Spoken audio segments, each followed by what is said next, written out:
What's that? No. Not. So I was debating on what to give class on today. First, I was going to read from Bhakti True Maharaj's book, but then I decided the appropriate thing would be to read from the fourth canto, which is the traditional methodology when someone passes away to explain things philosophically. And also I'll read tonight from the fourth canto, too. And this, of course, was what all the devotees were reading from when Srila Prabhupada passed away from this world, and also when my other godbrothers, Tamal Krishna Maharaj and Bhakti Tirtha Maharaj and others passed away, so because it helps us have a understanding what Srila Prabhupada has given us for what we should do in the case of the departure of a great, great Vaishnava. So anyway, and when we greet the deities, we'll chant the prayers of the departed Vaishnavas. Now I'll chant Jai Radhamadhava since I'm going to Bhagavatam. So, okay. Jaya Radhamadhuva Kunya Vihari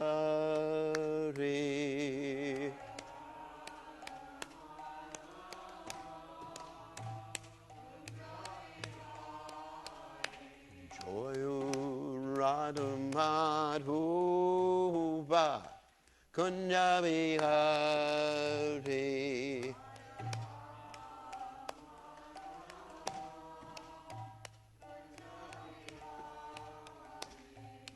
Gopijana Palava Girivarudauti. There's marigolds there.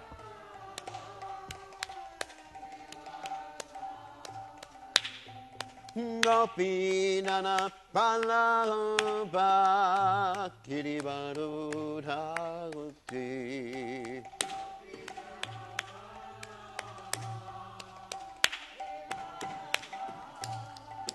Yasodanandana Braja Janoranjana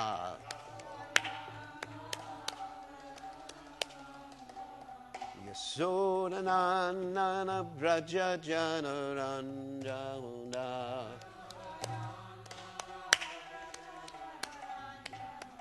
Jamuna Tera Vanachate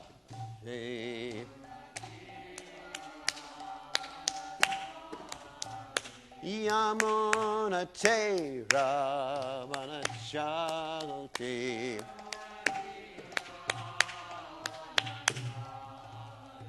Jaya Radhamadhuva Kunya Vihari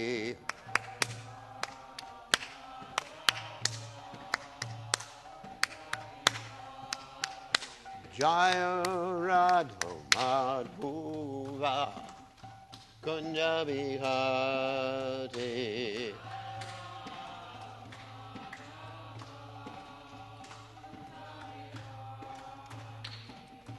Gopijana Palava Girivaradhagore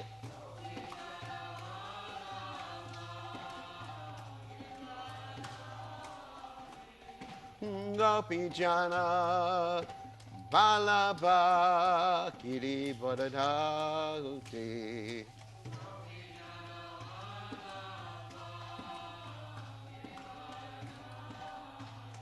Yasodanandana Braja Janaranjana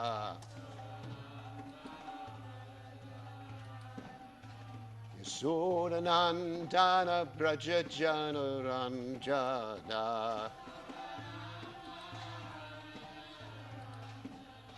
Jamuna Tera Vanachate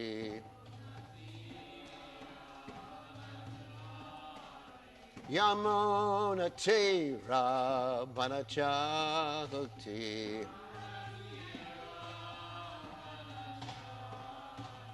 Jaya Radhamadhuva Kunya Vihari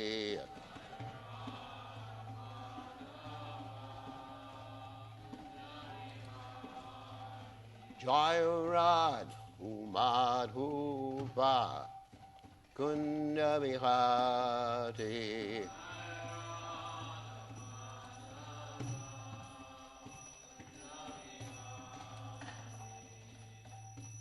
Jai Om Vishnupad Paramahansa Paravitakacharya also Teta Satishi Shimad His Divine Grace Abhaya Charanada Bhaktivedanta Goswami Srila Prabhupada Ki Jai ISKCON Founder Acharya Srila Prabhupada Ki Jai Anantakoti Vaishnav Vrinda Ki Jai Namacharya Srila Haridas Thakur Ki Jai Param Se Kaho Shri Krishna Chaitanya Prabhu Nityananda Shri Advaita Gadadha Shivasati Gaur Bhakta Vrinda Ki Jai Shri Shri Radhakrishna Gopa Gopata Sayam Kund Radhakund Giri Govardhan Ki Jai Vrindavanam Ki Jai Maturadam Ki Jai Jagadata Sami Ki Jai Yamunamai Ki Jai Srimati Lasi Devi Ki Jai Samaveda Bhakta Vrinda Ki Jai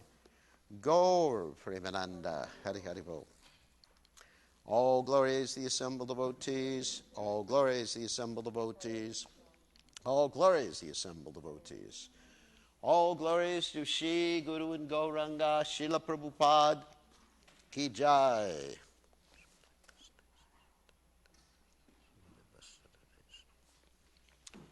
So we are reading from the fourth canto, chapter 28, beginning with text 47. So, Om Namo Bhagavate Vasudevaya.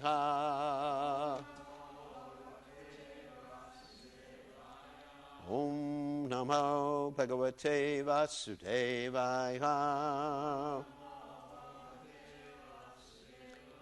Om Namo Bhagavate Vasudevaya. Somagana Timiranda Shah Gananjana Shilakaya Chakshurun Meditam Yena Tasmai Shir Gurave Namaha. What? Oh, Canto 4, chapter 28, text 47. So we are reading from this section because this section specifically deals with the subject matter of disciples' mood when the spiritual master leaves the planet, and it uses the allegorical story of a wife whose husband has passed away and she's completely devoted to the husband, and makes the comparison right there. And it's a very appropriate comparison, and Srila Prabhupada, quoting from the Acharyas, because the Acharyas also talk about this, gives us some instructions on how to act. And these verses were the verses that were read over and over and over again when Srila Prabhupada left the planet in 1977, and also when I went to Fiji and was counseling the devotees of Tamal Krishna Maharaj when Tamal Krishna Maharaj left the planet. And I forget what year was that. 2000? 2002. So this is a standard to read this because these are specifically Prabhupada's instructions how to act, how to think, how to act. I mean, of course, it comes from the heart, and it's actually a test of one's, I guess, devotion and dedication at that particular time, because this is an inevitable occurrence in everyone's life, unless you happen to be like Jayananda Prabhu or Haridas Thakur. Jayananda Prabhu, he begged Srila Prabhupada to give him the blessing, and very few people know this. Jayananda Prabhu begged Srila Prabhupada to give him the blessing that he could leave before Prabhupada, because he couldn't bear to see the departure of Prabhupada. And Haridas Thakur also requested Sri Chaitanya Mahaprabhu in the same way. And therefore, Chaitanya Mahaprabhu did the disappearance celebration for Haridas Thakur. So it's 4/28/47. it's okay. So let me read the Sanskrit, and then I'll comment on the purports. It's actually several verses here that are appropriate on this particular day. So text 47. Atmanam shochati dinam abandum viklavashrubihi astanavaschitya vipinne shushvaram prarurodaksa. Being now alone and a widow in that forest, the daughter of Vidarbha began to lament incessantly, shedding tears which soaked her breasts and crying very loudly. So this is, of course, the allegorical story of Puranjana, the continuation of the allegorical story of Puranjana. And we read Srila Prabhupada's purport. Figuratively, the queen is supposed to be the disciple of the king. Thus, when the mortal body of the spiritual master expires, his disciple should cry exactly as the queen cries when the king leaves his body. And then Prabhupada clarifies, however, the disciple and spiritual master are never separated because the spiritual master always keeps company with the disciple as long as the disciple strictly follows strictly the instructions of the spiritual master. This is called the association of vani, words. Physical presence is called vapuhu. As long as the spiritual master is physically present, the disciple should serve the physical body of the spiritual master, and when the spiritual master is no longer physically existing, the disciple should serve the instructions of the spiritual master. And of course, this particular allegory here is in line with, in India, what was traditionally called the sati rite. In the sati rite, if the husband passed away, the wife would voluntarily leave her body or enter the fire. And, of course, nowadays that's illegal because the women were being forced to jump into the fire, which is not appropriate. Because she couldn't live. I mean, there's so much devotion between the husband and wife, which you don't really find nowadays. There was so much devotion between the husband and the wife that neither could live without the other. And nowadays, of course, you do find certain exceptional cases in which one person passes away, and then within the next day or two, or next month, or whatever, the other person leaves their body. These are exceptional cases.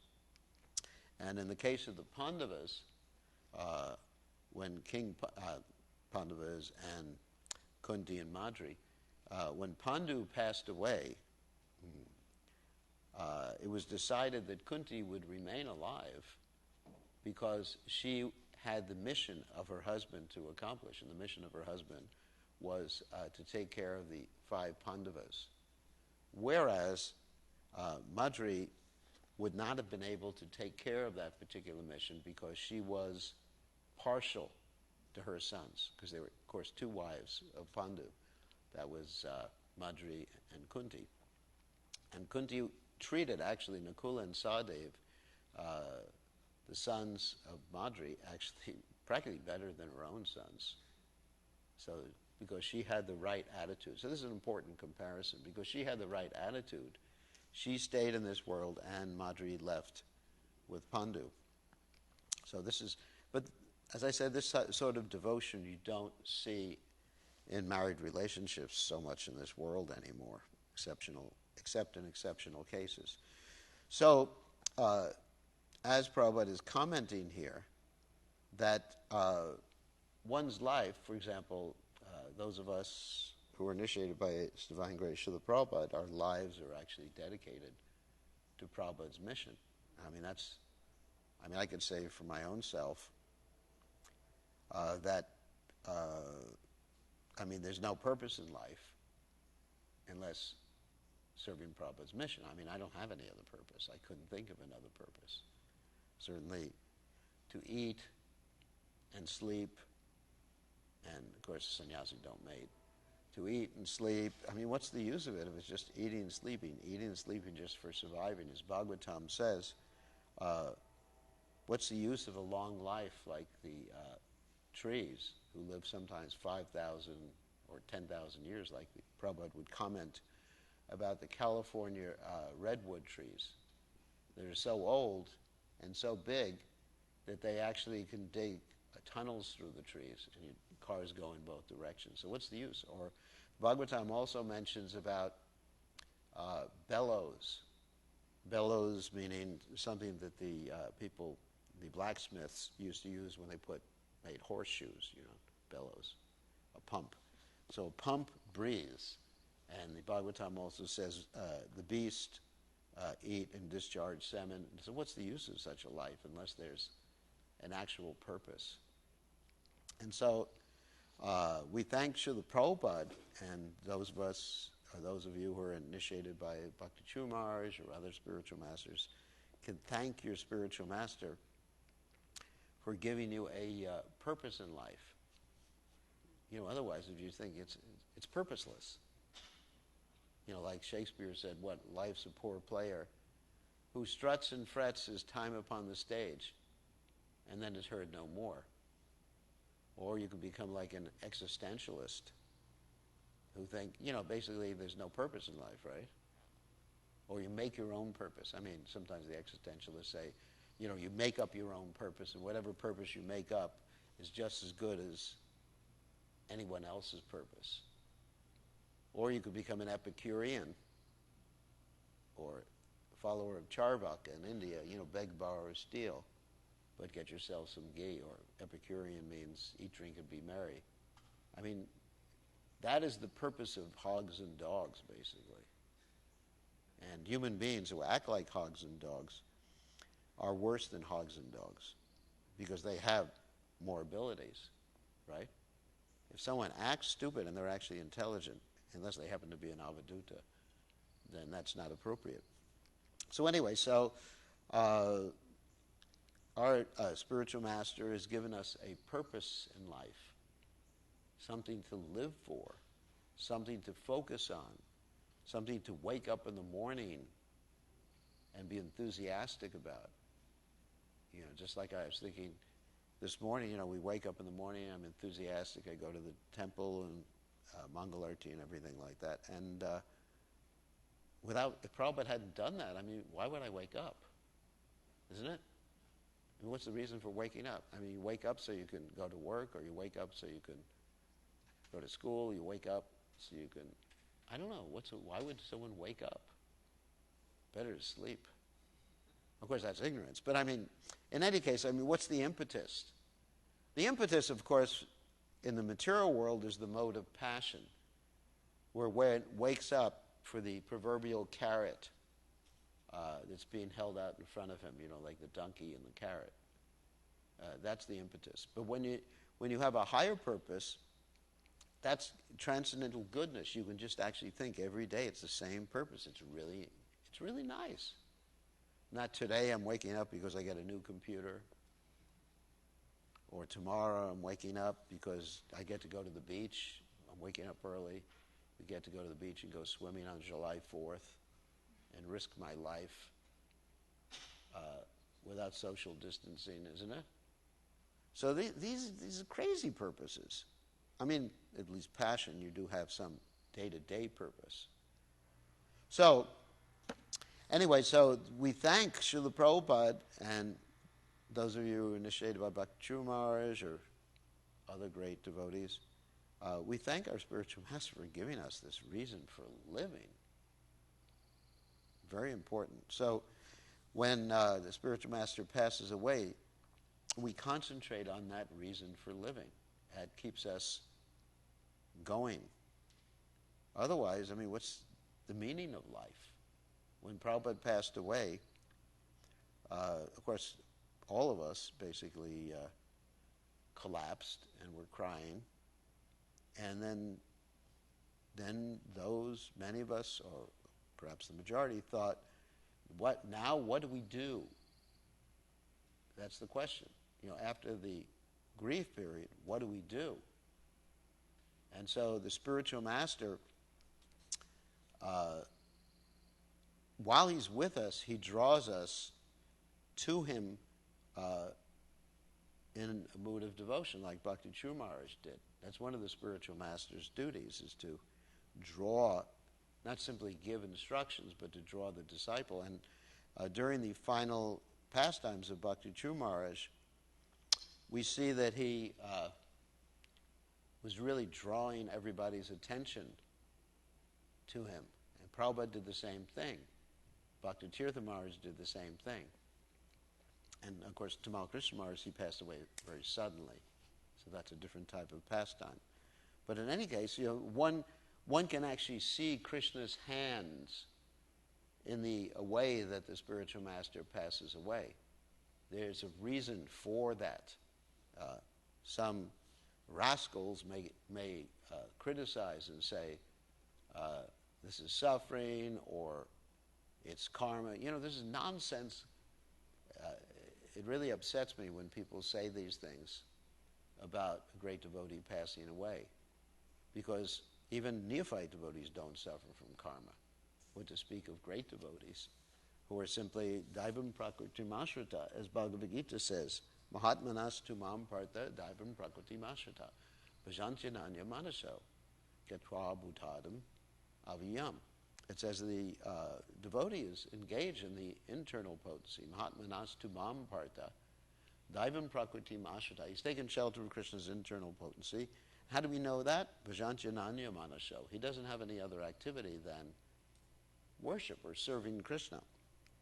So, therefore, one should be very careful in their attempt, their mundane attempt, they shouldn't do it, to analyze the words, instructions, or activities, or pastimes, or apparent helplessness of a pure devotee. It just is not appropriate, and is highly offensive. So when pure devotees are put in those circumstances by Krishna, and it's directly Krishna, then it's for many different reasons. Many different reasons. Like sometimes you may see a pure devotee is very sick, and he or she may be experiencing the highest bhavas in Krishna consciousness. Like you see Prabhupada leaving this body on his in his bed in Vrindavan. And how can you understand what was going on through Prabhupada's consciousness, in Prabhupada's consciousness? You can't. And we oftentimes project our own mundane understanding and think that if we were in this situation, that's how we would feel. No, it's not like that. Sometimes you say, well, he's in pain. How do you know? How do you know? Maybe the disciple is in the pain of, maybe the guru is in the pain of separation from Krishna. Just like Madhavendra Puri. Madhavendra Puri, in the final days of his pastimes, was crying out, and for some, like Ramchandra Puri, it appeared that he was in pain, right? Ramchandra Puri tried to preach to his guru, telling his guru what? Just meditate on Brahman. When Madhavendra Puri was crying out in pain, "Oh my Lord, I have not reached Mathura." But it was that pain was actually transcendental. It was a spiritual emotion, the highest spiritual emotion of Vipralambha. So he was crying out, and Ramchandra Puri had the gall, the audacity, to criticize his guru and say, just meditate on Brahman, Brahma Bhuta Prasanatmana Sochati Nakankshati. Even quoted the Bhagavad Gita at his guru. And the guru said, Madhavendra Puri said, I have not reached Mathura, and now this rascal has come to harass me. He said, get out of here, I don't want to see your face anymore. So there's an instance of projection of mundane mentality upon the mentality or upon the pastimes of a great pure devotee. So we have to be careful about that. So anyway, so these are pastimes. Take it like that. When the pure devotee is leaving the world, it's a specific way that he or she does it in order to accomplish some specific purpose of Krishna's. As simple as that. And it's instructive for us. So it's very instructive for us. And in many ways, also as Prabhupada said, when he was lying on his bed in the final days, he says, don't think this won't happen to you. And of course, we remember the verse in the Mahabharata where Bhishma says, it's not Bhishma, sorry, it is Yudhisthira Maharaj says, the most wonderful thing is ahani ahani bhutani gacchatiya yamalayam. Most wonderful thing is we see everybody else go and we don't understand and we don't think there's a possibility that we're going to go. So many, many different lessons. Let's continue reading here because this part of the Srimad Bhagavatam is very instructive for us. Utishto tishta rajashe imam udari mekalam dasyubhya kshetra bandhu bhyo bibyatim patum arhasi. O best of the kings, please get up. Get up. Just see, this world is surrounded by water and infested with rogues and so-called kings.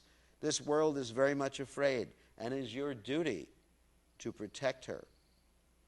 So going on with the metaphor here is that a Krishna-conscious king would actually be in charge and responsible for any sort of impropriety in the kingdom. And if there was no king, then even in those days, things would really go haywire.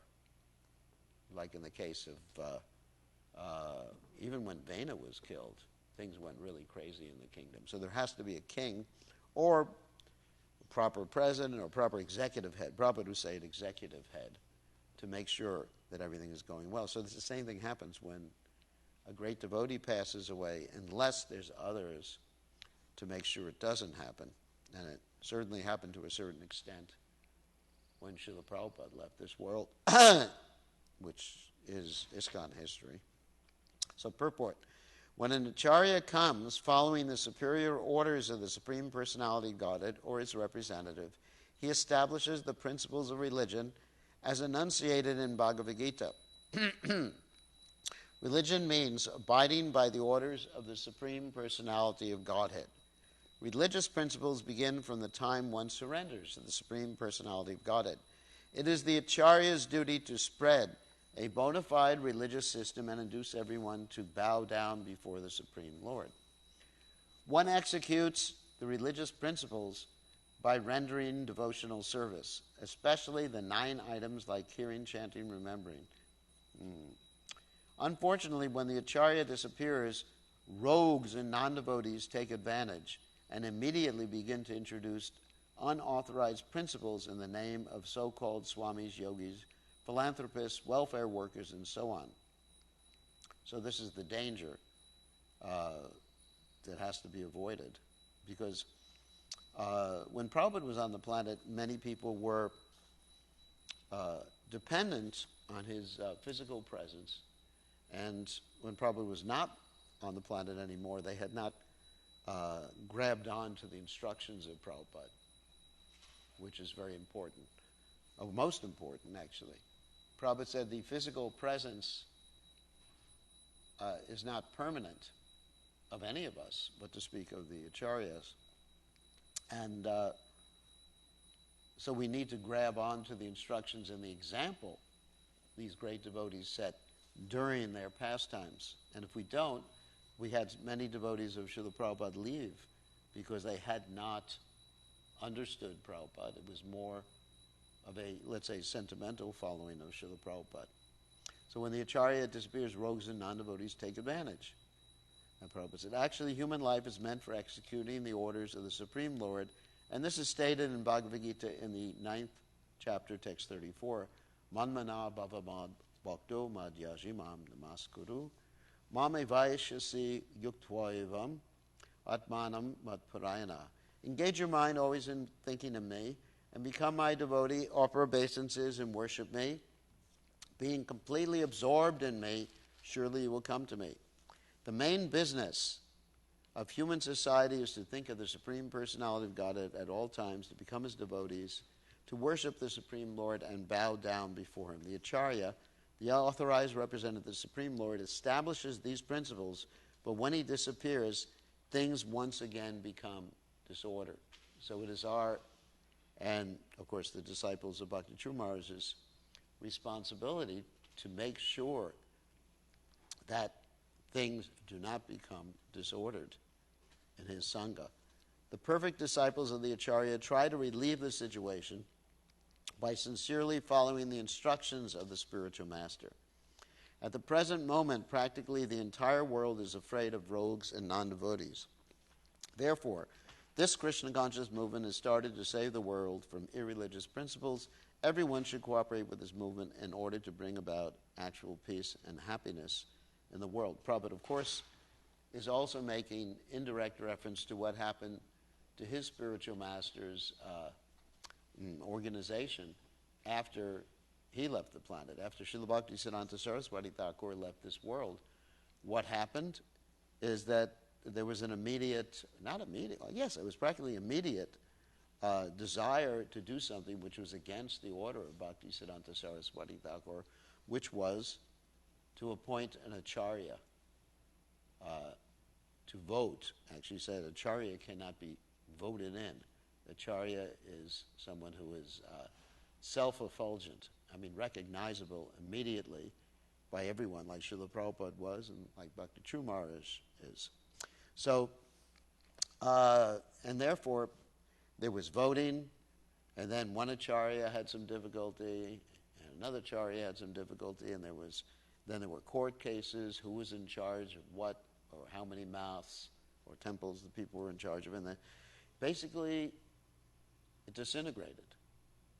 And Srila Prabhupada, he was begging that his disciples, that his godbrothers, would help him with some man or some facility, and his godbrothers basically asked him to leave the temple.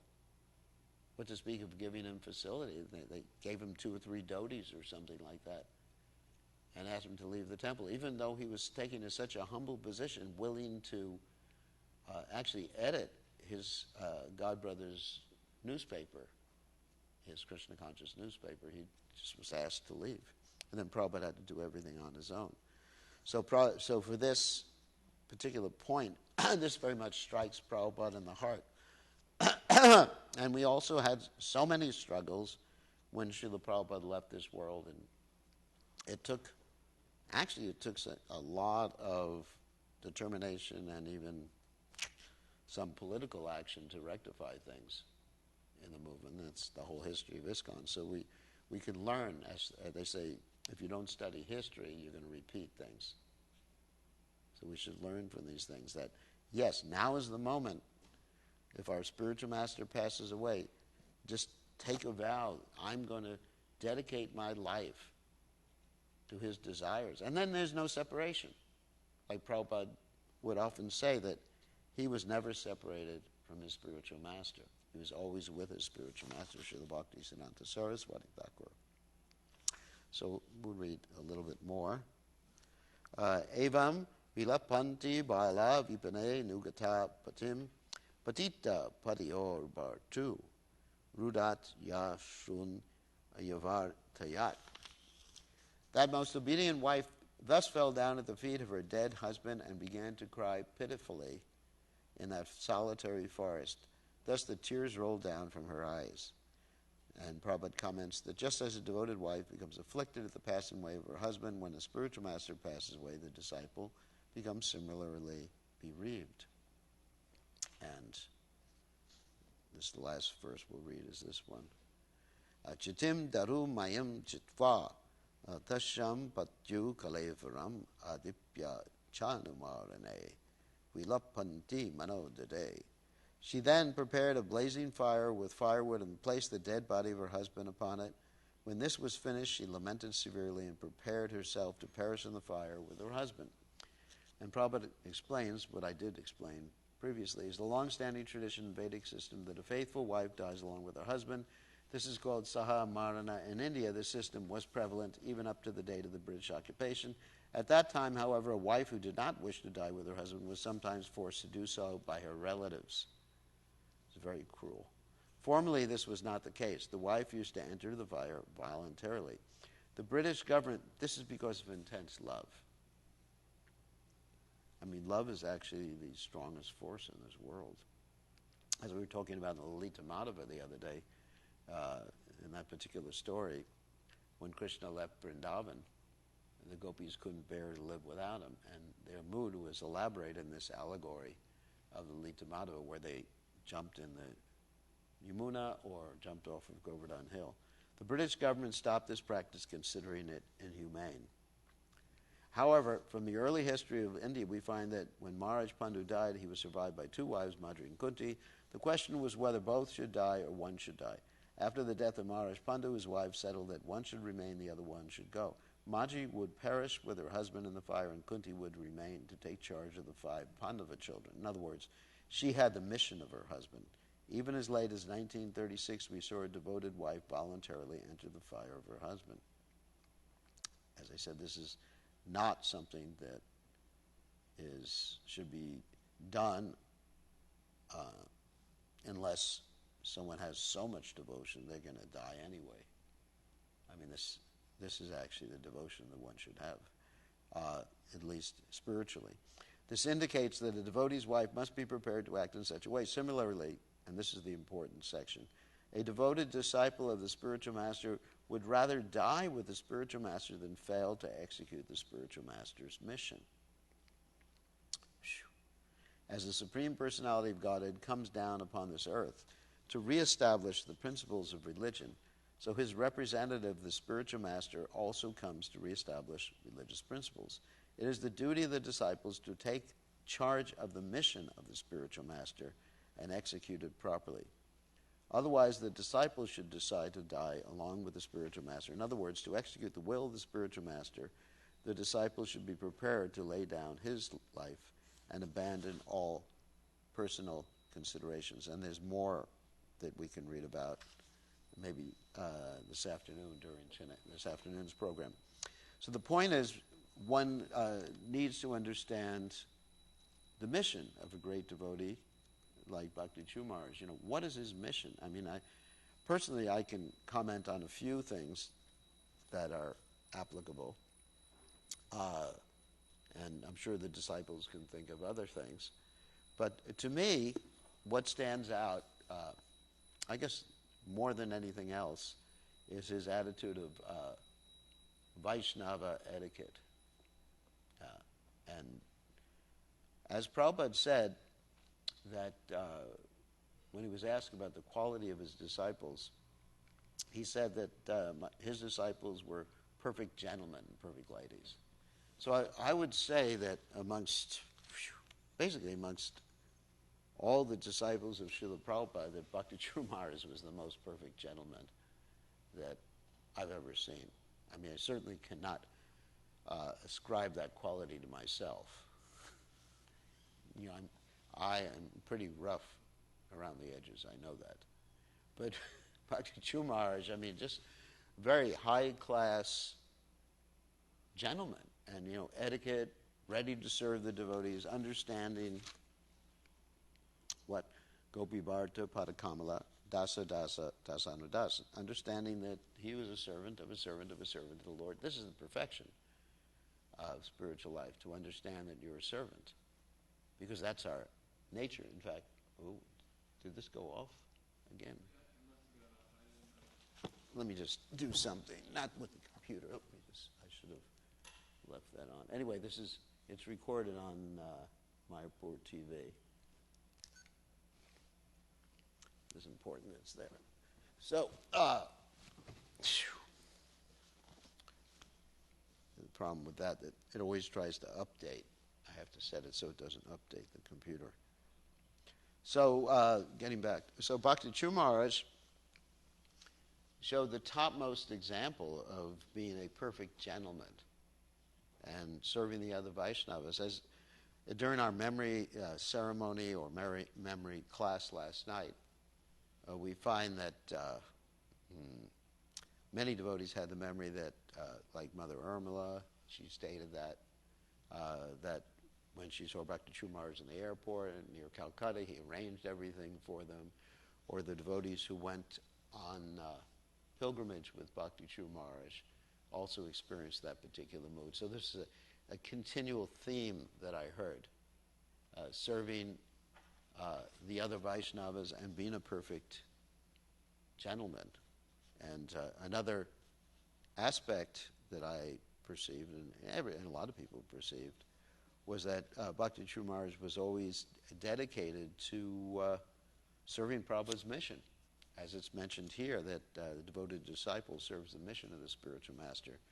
And he never thought about becoming independent in any way from Prabhupada's mission, up to the point that when it came time to decide whether he would be on the respirator or not, he actually followed the direction of the executive committee in that regard.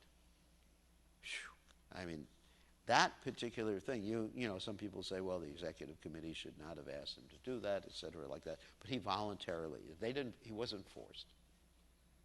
It's not that there was some rule passed by the GBC that he should do that, or that they forced it. He actually requested the opinion, because many disciples were saying he should go and take the respirator, and other disciples were saying no, and he didn't want to do the respirator. He actually had that desire.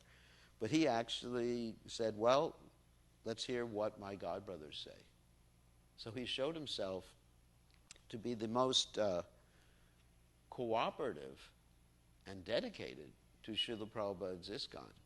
And, you know, many other people didn't take that same tact in their lives, and it's not for me to criticize them, but Bhakti True Maharaj showed his absolute following of Srila Prabhupada's direction of love and cooperation.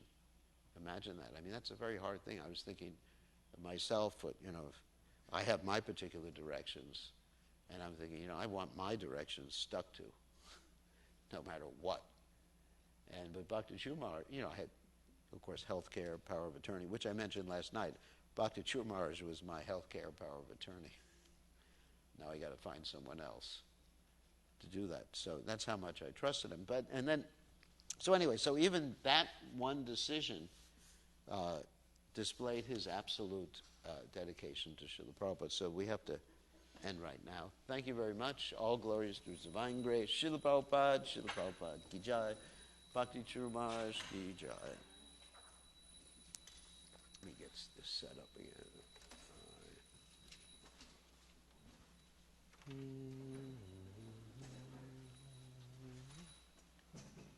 Radha Golokananda Ki Jai.